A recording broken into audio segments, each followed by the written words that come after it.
It will give guys a hard-on and make girls cry.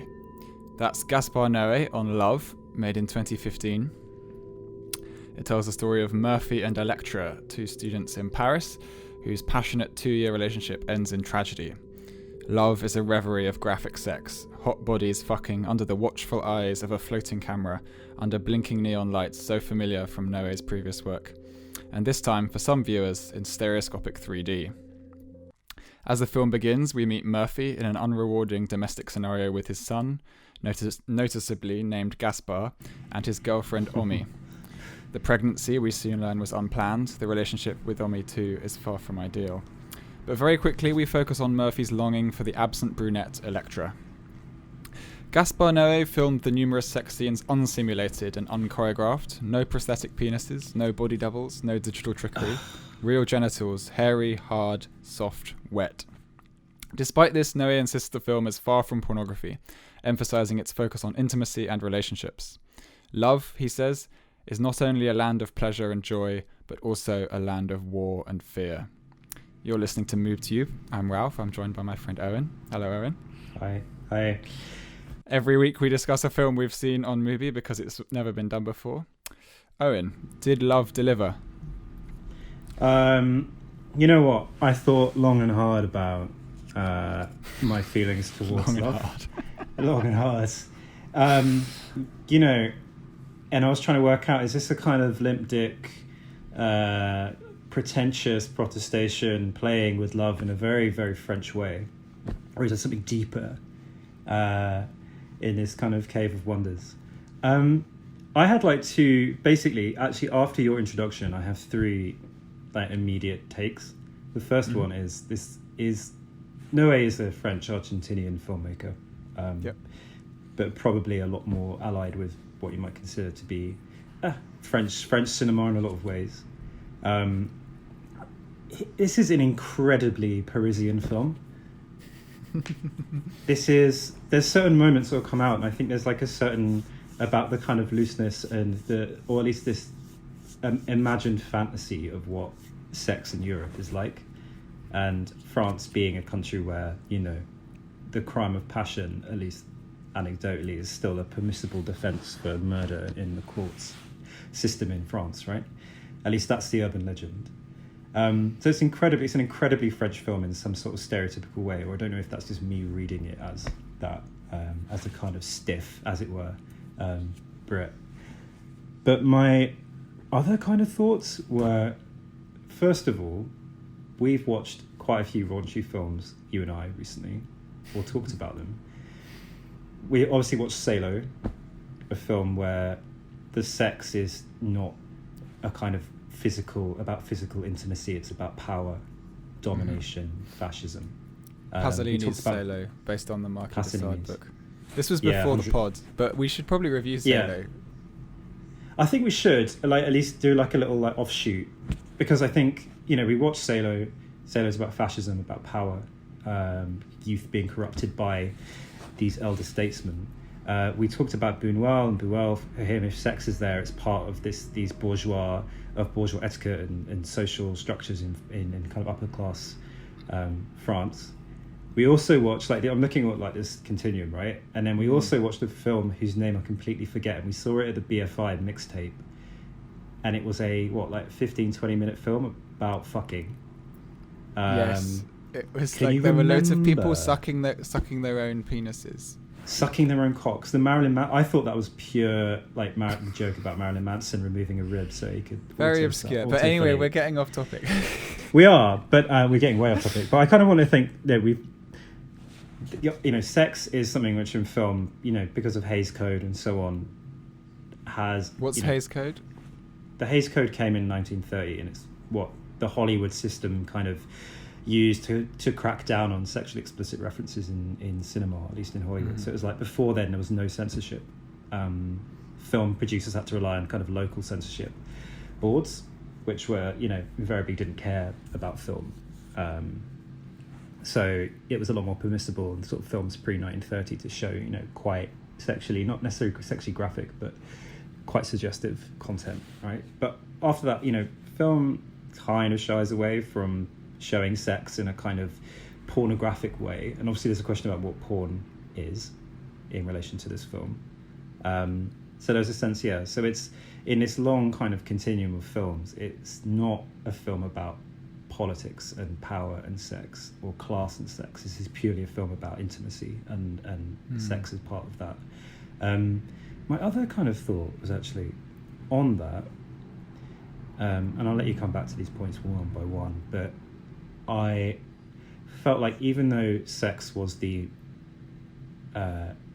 incontrovertible fact of this film, like it is very sexually graphic in a lot of ways, but not incredibly graphic. It's quite ordinary sex in a lot of ways, like quite normal, like you said, unchoreographed sex. But those bits didn't seem kind of difficult or challenging or kind of intense or even that intimate to me. It's like the bits that felt more real was the wider architecture of this big romance coming into fruition and it disintegrating. Like the sex almost seemed quite pedestrian in comparison to like scenes of them, in these screaming 5-10 minute arguments. That stuff was way more for me graphic and intense than the sex was. The sex, like I said, felt quite plain in a way. What do you think? Well, I plain suppose sex, or was it? I mean, when you tell the story of a relationship, you have a choice as to what kinds of scenes you use to show the story of that relationship. And what I thought was interesting about Love is that far more than any other film I've seen, the story of their relationship is told through sex, through the sexual experimentations they go through the first time they had sex, through some of the times they had sex where it was not so exciting anymore. Lots of different moments, all told through physical intimacy. And I think it was important to the integrity of the work that I do think it was important to given that was such a founding principle. I don't think that's necessarily how you should do sex on film every time, but it seemed important that they were doing it for real and that it was in this context. And then it was unchoreographed more than anything. Like the fact that they weren't given instructions on how to have sex. They were, which is obviously like a kind of recipe for failure in a way, because it rests so heavily on the actors having chemistry and it being not awkward. Even though there's always awkwardness in a way involved. In a way, if you're not in love with someone and you're acting having sex with someone. Yeah. I suppose maybe I didn't get the sense that they loved each other from the scenes of them having sex, because in a way the scenes of them having sex were not scenes of two people in love having sex. They weren't scenes passionate. Of two actors having sex. Yeah. And for a film.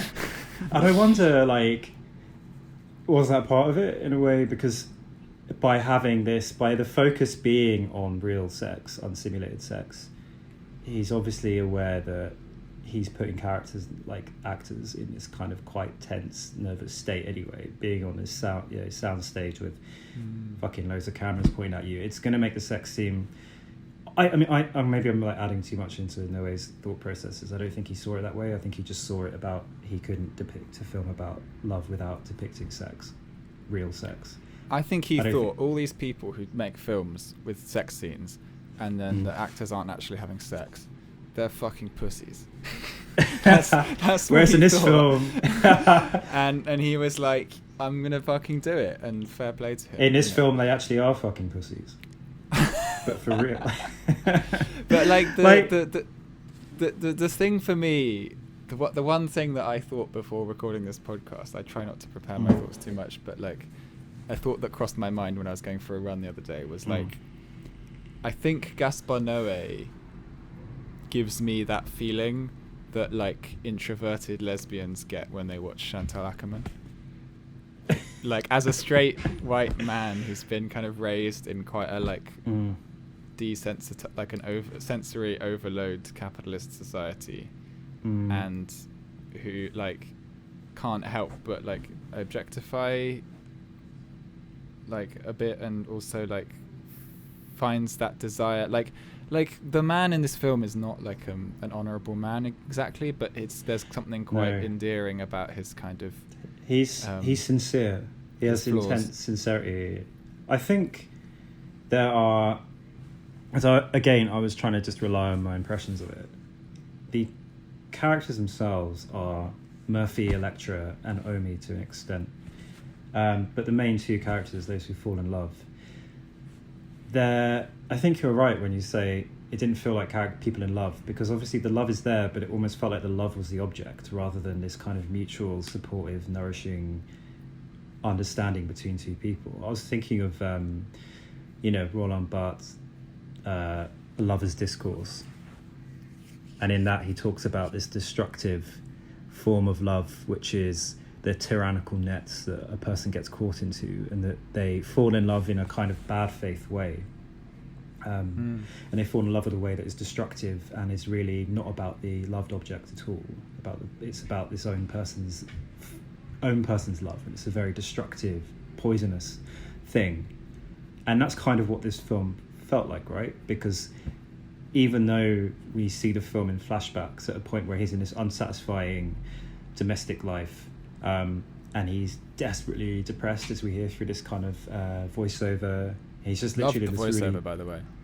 The voiceover was great, actually. He's got this like, really kind of... This is not good.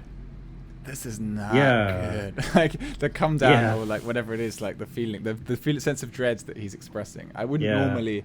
So with Gaspar Noé, like a lot of things he does are quite obvious, and I wouldn't normally advocate them, but he just goes for it, and it works. Like, I really enjoy it. He goes for it, and it's like, it's a very like stylized voiceover. And it comes from a position of real knowing, even though it's in the continuous present. He's sort of like, I hate her. Why won't she shut up? And he's just really blunt, direct, brutal things about his girlfriend and the mother of his child in the present. But when he's looking back, obviously he's torn with this unrequited love for Electra, who he's no longer with, we learn. But when we look back at the blooming of their their relationship, like, I wouldn't say that was ever like a healthy relationship. It was a destructive passion between two people, completely, in many ways, at odds with the other person. They destroy, when we look back in time and look at the building of the relationship over these 2 years, they literally tear each other apart. They're both quite self-indulgent people. Super self-indulgent. Not to be judgmental or anything. Yeah, says the official film casters. I mean, yeah, they are. What do you think? Do you think it's a healthy relationship we're seeing, or just a young, youthful, experienced relationship? I'm not the right person to ask about healthy relationships. But all right, mate. But we can turn the recorder off, you want. Take it offline, mate. But no, I mean, on the serious note, like, no, obviously it looks kind of toxic, but I think that I think there's like an honesty to the flaws of their relationship, and I think I get the impression, maybe this is my bias as a dude, but like, and it might not be the bias people would expect, but I kind of think he fucks it up. It's like potentially like quite a good relationship, and then he's just a bit of he's just sort of like takes a few things for granted, and just and like sort of doesn't. He doesn't. I don't think he's able to love. I think that's the trouble, is that he's a bit shut down, and he can't really. Yeah, he does say that. Earlier in the film, he says there's a thing. Noé uses these kind of massive Jean-Luc Godard style intertitles occasionally. Like, he doesn't use them systematically, but there's a bit he called Murphy's Law.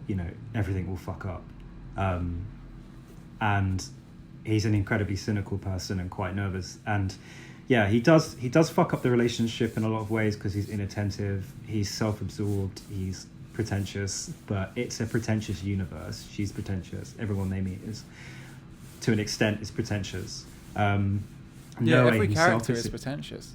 That's weird, isn't it? Yeah. Like, I don't What's that think tell you about this film? Yeah, everyone's a bit. I think it's Noé's world. I think we're not supposed to judge that pretension. Like, I don't think it's something Noé's to like. Arc. They went in 2 by 2 arc. fucking.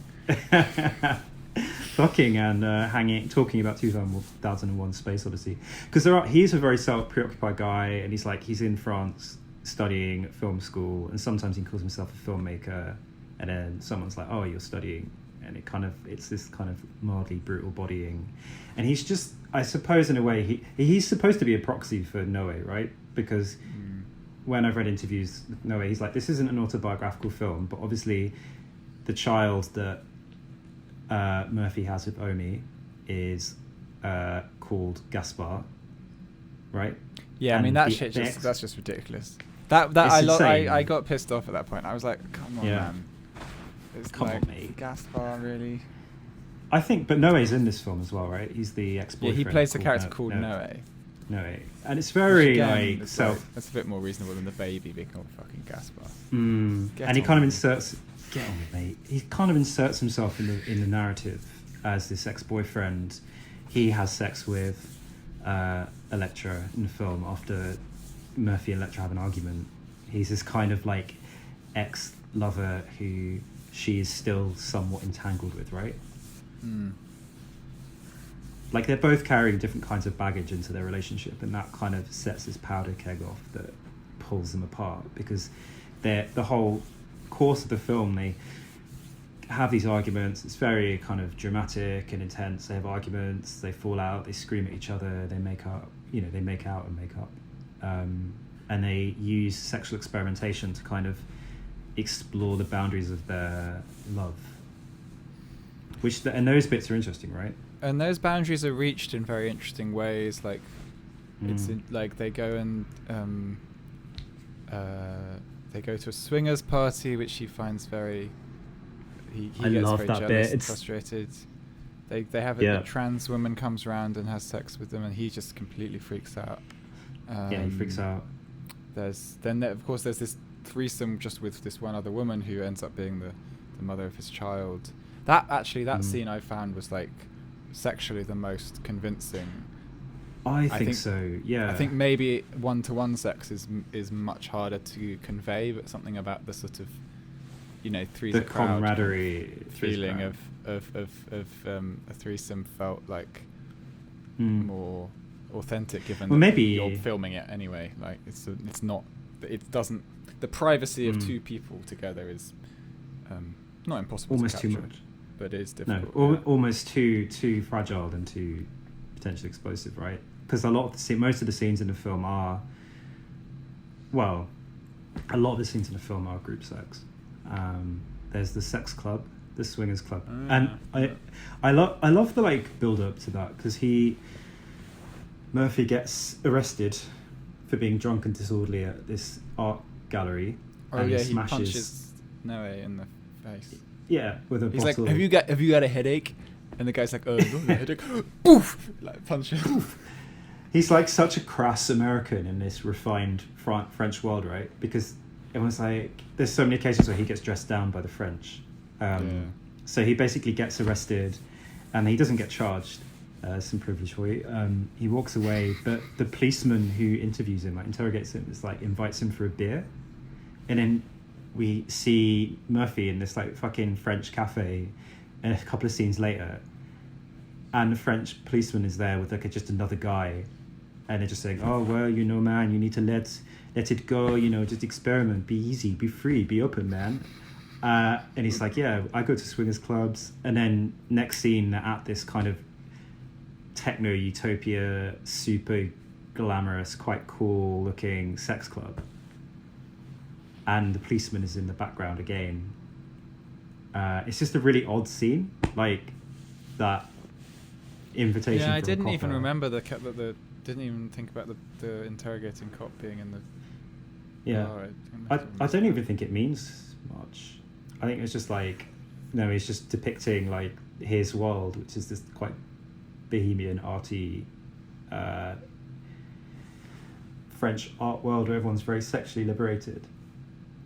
That's what I loved the threesome, because there was like this amazing guitar music, and the way that it cut, the way that time was, because Gaspar Noé's editing style I like very much across his work.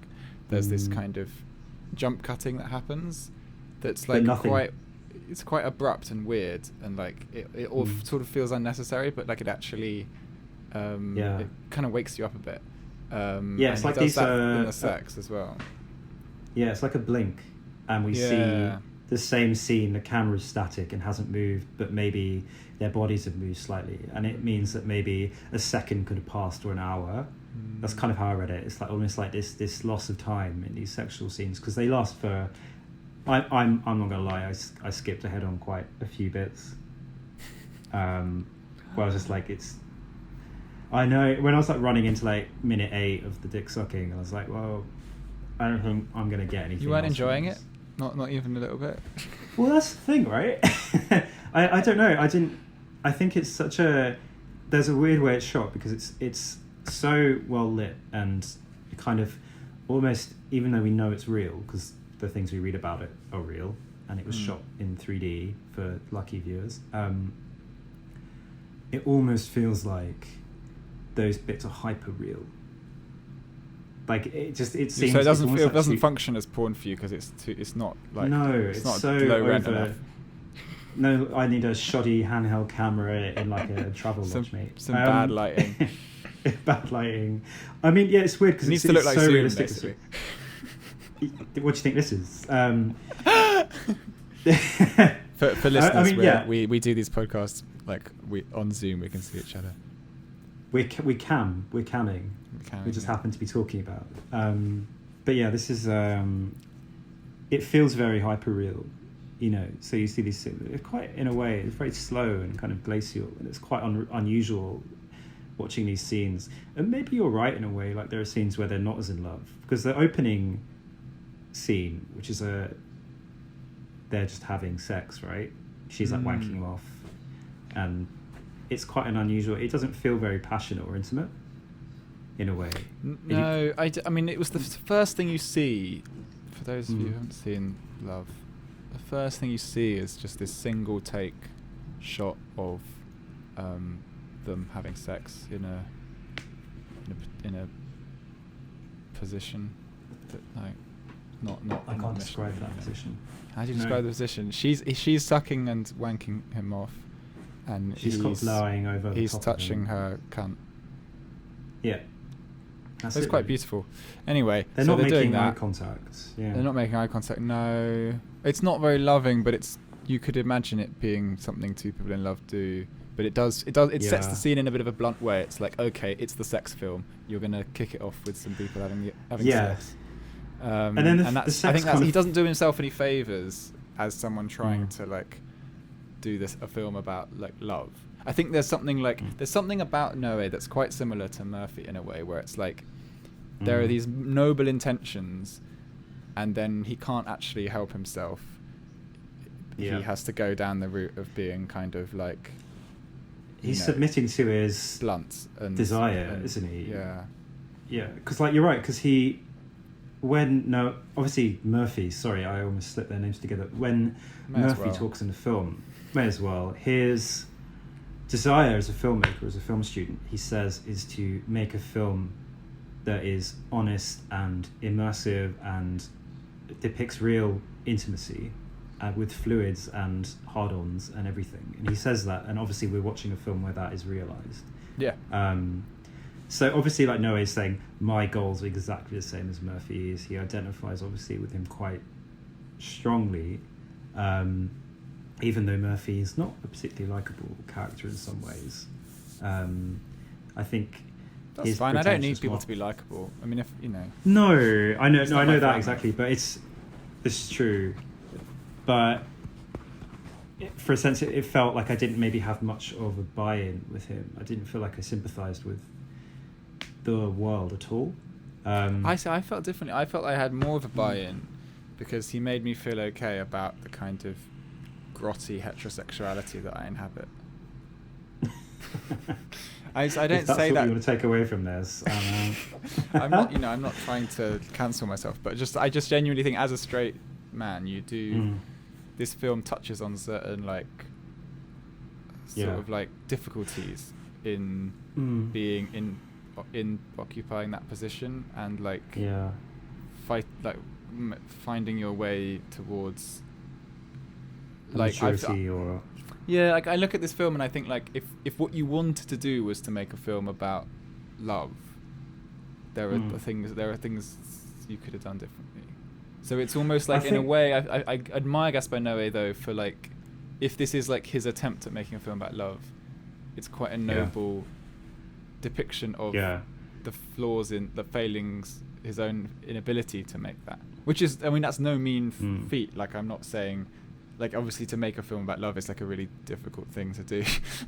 It's not like, oh, you can't make a film about love, like, you know. But his own, he exposes his own limits and his own dysfunctions. Yeah, because I think in a way, bravely, I think quite bravely in a lot of ways. Like, it is quite profound what he's attempting to achieve, to translate this interior, very private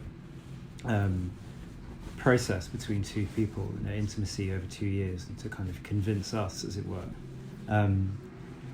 And obviously, it's a story told through those kind of highs and also its lows as well, because we see them at their worst. We see them at their most emotionally exposed when they're, you know. So I said earlier about finding these scenes of dislocation and argument more powerful in a way, because, you know, the scenes where they're literally screaming at each other, and the visceral, the actors are pushing themselves, obviously, to a huge extent, like straining their voices until they break. But that's also a point about conflict, isn't it? Like cinema, like scenes. I think maybe the reason that you skipped through the scenes where they were fucking is because there wasn't much. And I think probably the reason why most films about relationships don't contain long sex scenes is because sex is not a conflict activity. Sex is like two people with the same aim, broadly, like to experience pleasure together. And to explore that, which is what happens. He doesn't have inhibitions. There aren't that many like long sex scenes in films. No. This is what I was saying earlier. You get films where sex is kind of implied. You know, classically the cigarette. You know, flash cut, like jump cut, man smoking a cigarette. You get films sex is where usually better implied, because then it leaves the viewer to their own personal interpretation of that. It's not even a prudish thing. I mean, prudishness has driven that, and with the Hays Code, as you say. But like, I think there's something to be said for like a little bit of restraint, kind of actually. I think so, because the implication can leave a lot more standing and kind of keeps you at bay from the romance. Because there's often films where you get a relationship. And it unfolds in front of you, but you only see it in gasps and sections. I was thinking about like Andrzej Zulawski's Most Important Thing, Love, and that's, you know, with Romy Schneider, and that's a love film that's similar in a way about obsession and unrequited love and destruction, like the destructiveness of the romantic relationship, and that's very much a really cynical and very bleak film. But there, it's not sexually. There's a lot of sex implied in it, but it obviously it's a different age and different time, but it achieves like a higher level of intensity without having to kind of show. And I'm not kind of betraying my like Catholic education, like upbringing here. So you know, because like I say, I agree that in this context, Noé did the right thing and kind of decided to expose the limits and the possibilities of what it would be like just to like use sex in the same way that you use like any form of like interaction between two characters, like an argument or a conversation or like a car chase or anything, you know. One can't help but compare it to Lars von Trier's Nymphomaniac. Nymphomaniac, Parts 1 and 2, which I really despise, actually. Having seen Love, I feel like more confident in. I didn't like it at the time, but like, I feel like now, like, because they have similar aims, but Lars von Trier is just so fucking so unimaginative. So unimaginative, so cynical, and like sex in Nymphomaniac is just kind of. Well, I guess Nymphomaniac isn't about love; it's about sex addiction, and it kind of depicts how one can have a kind of abusive relationship to sex, and maybe it's an honest depiction of that. For, you know, I think Lars von Trier couldn't depict love sex in an intimate and loving way. Yeah, but they both have both films have this sort of like provocative narrative around them that's like, this is the film about that thing sex. You do where you fuck someone and it means something, or it doesn't mean something in the case of Nymphomaniac. But like, the conclusion of Nymphomaniac, I'm not going to spoil Nymphomaniac for people who are gonna watch it. It's not a good film, but whatever. But like the conclusion of Nymphomaniac is very cynical and very sort of like Yes, like lacking in empathy and sort of cold and weird. I've always thought that the final scene kind of destroys any possibility for empathy and understanding. Trauma. It's like, it's such a neaky ending, mate. I hate it. So neaky. But also she was a neaky person. It was quite beautiful in a lot of ways, this film, and I can't say I really enjoyed it or would ever watch it again. I found it kind of empty because I was looking for this bigger interplay of, like, I guess, what the sex was doing, and maybe it portrays my preoccupations. I feel like the sex needed to be doing something other than just being about itself. Like I said, kind of like I found the exploration of sex in Salo to be super interesting, but obviously not every film can be Salo. If it was, I would shoot myself. Imagine if the conclusion of this podcast was that every film should be like Salo by Pasolini. They Salo, that's it.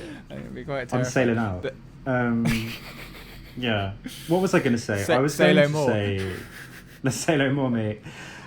I was going to say that Gaspar Noé is mates with Matthew Barney. Oh, right. And I kind of Matthew Barney is someone I really love, and also kind of am confused by it and frustrated by it. And I think there's a lot. I was particularly thinking about like the Cremaster cycle and River of Fundament, where the body and intimacy and sex and fluids and liquids and technology and industry are all flow, like sort of all boiled together into this huge kind of operatic, stagey, like crescendos. And there's a lot of similarities between their cinema.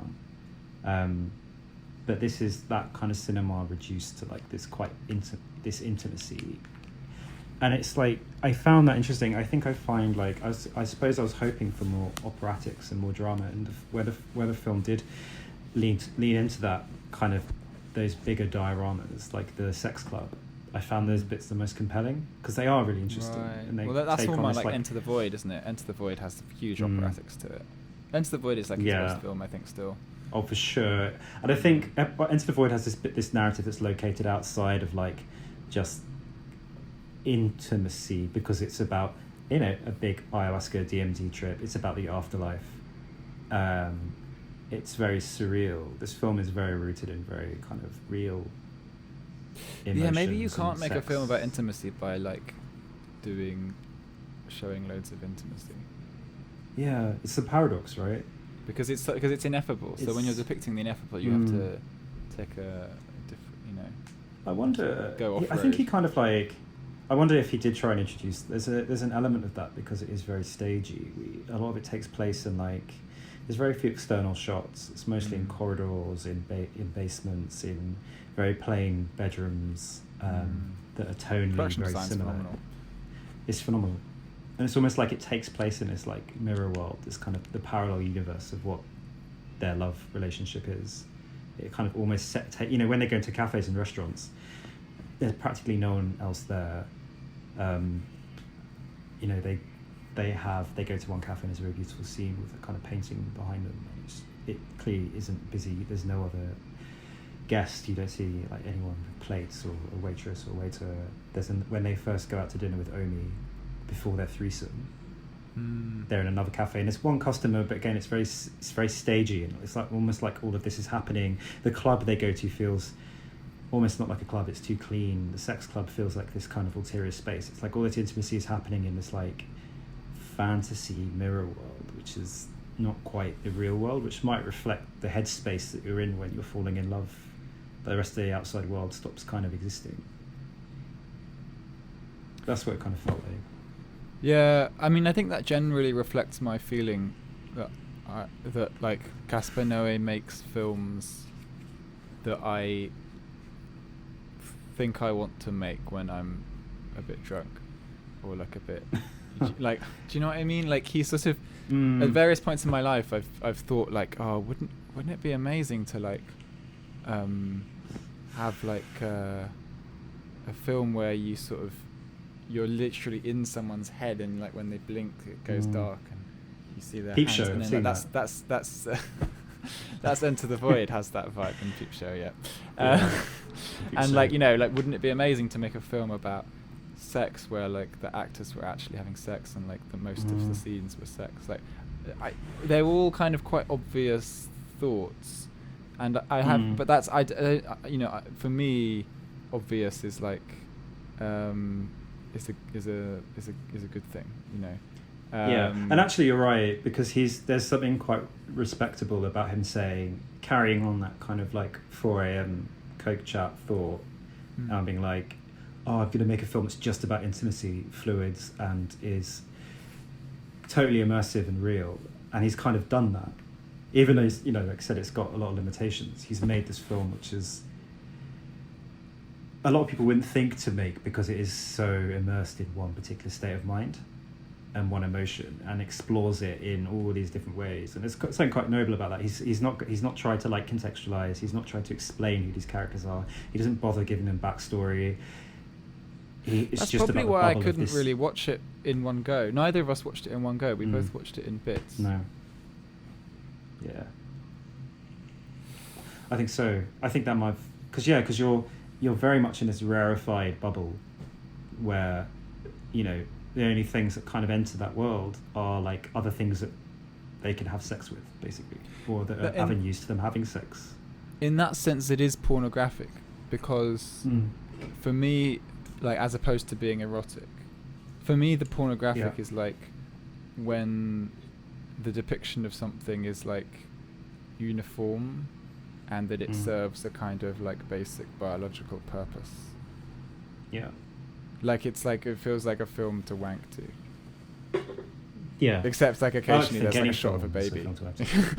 Yeah. Apart from that, yeah, it's a little. But like, you know, like it's like it has this sort of this uniformity and this kind of sense of like basic biological needs. But that's in a way quite reassuring in some ways, because it's like there's no like moral judgment to it. No, this is what I was saying earlier. You know, it's not like everyone's allowed to be fucked up and feel sorry for themselves.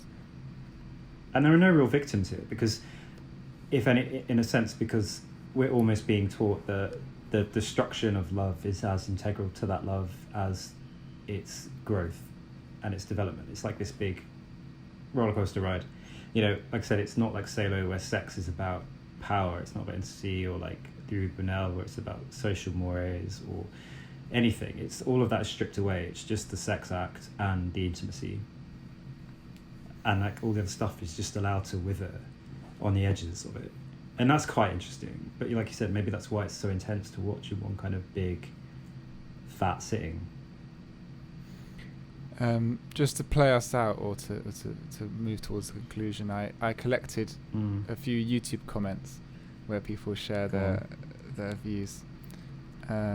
Odetta Boom on the trailer for Love's comments. Love is honestly one of the most depressing films I've ever seen.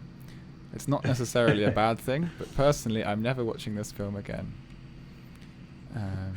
Wow. Issa May Lissa says, honestly, I love Gaspar Noé's movies, but this one kind of pissed me off and I didn't like it. I hated every character. On the other side, on the other side, is that your screen name, Issa May Lissa? That's one of my aliases, yeah. Your aliases, your Olafur aliases.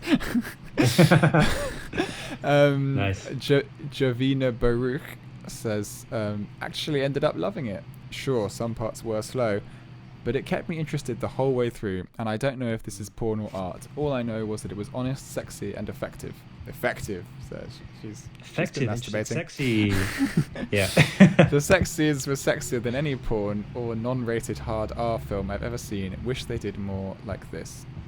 And Danielle Smith, possibly the most glowing review. I'm so grateful for this film. I felt like I was back in my 20s. Yes, this film is like a porn, but it shows a breakup from a man's perspective. Some women think men don't have feelings, but this film proves the contrary. The most introspective and tender film I've ever seen. Absolute masterpiece, true to life. That's from Danielle Smith, who... Danielle Smith is having a good day. We assume that's a woman. That's interesting for her to say this thing about men's feelings. Good to know women are looking out for us on our our troublesome journeys. Bohemian quest through, as we enter the void. I've got to say, you realise the character is fucked at one point. There's a big, which is literally a 3D dick, which we're in the vagina. Yeah. There's a scene where that happens, and then we get like a 2001 Space Odyssey style tunnel of shifting lights. That was incredible, actually. That was really nice, yeah. Surreal and hypnotic. And there is a sense where it's almost like a mirror image to Enter the Void, a film about death. Yeah, it is, yeah. This is kind of like a diptych, and this is a dick tip. And we're kind of... Sorry, I tried to make that work, and it's just not happening.